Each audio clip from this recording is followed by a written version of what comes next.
Once upon a time, in a land where the sun always seemed to shine, there was a wealthy but discontented king named Ahab. He ruled over the land of Israel, where he had everything he could ever want: gold, jewels, and even a magnificent palace. Yet, he was not satisfied. One day, while strolling near his palace, King Ahab spotted a beautiful vineyard. The vineyard belonged to a man named Naboth. Seeing the lush green vines and ripe grapes made Ahab's mouth water. He wanted that vineyard for himself. Ahab approached Naboth and made him an offer. "Naboth, let me buy your vineyard.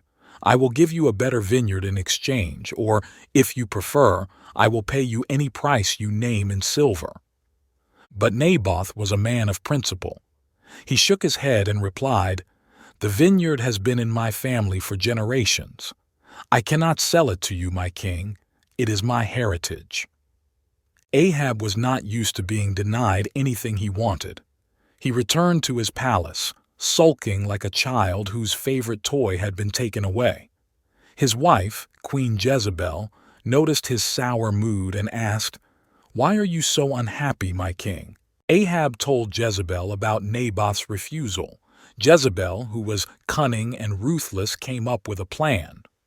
"Are you not the king of Israel?" she said. "Arise, eat food, and let your heart be cheerful. I will get you the vineyard of Naboth." Jezebel wrote letters in Ahab's name, sealed them with his seal, and sent them to the elders and nobles who lived in Naboth's city. The letters commanded them to proclaim a fast and set Naboth on high among the people. They were to bring in 2 scoundrels who would accuse Naboth of cursing God and the king.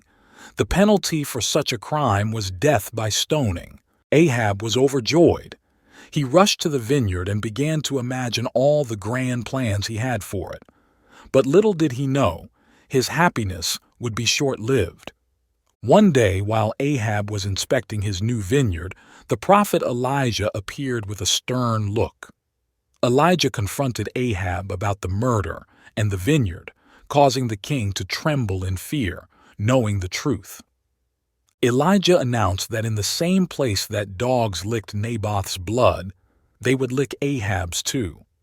He declared that because Ahab had done evil in the sight of the Lord, disaster would come upon him and his house.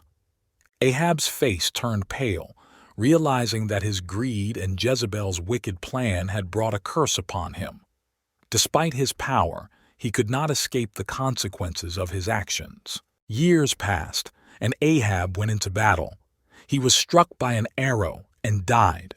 His chariot was washed in the same place where Naboth had been killed, and dogs licked up his blood, just as Elijah had prophesied. As for Jezebel, her end was equally tragic. She was thrown out of a window by her servants and devoured by dogs, fulfilling the prophecy once more. And so, the price Ahab paid for the vineyard was not just silver or gold, but his life and his family's legacy. The vineyard, once a symbol of his greed, was now a reminder that justice and truth would always prevail.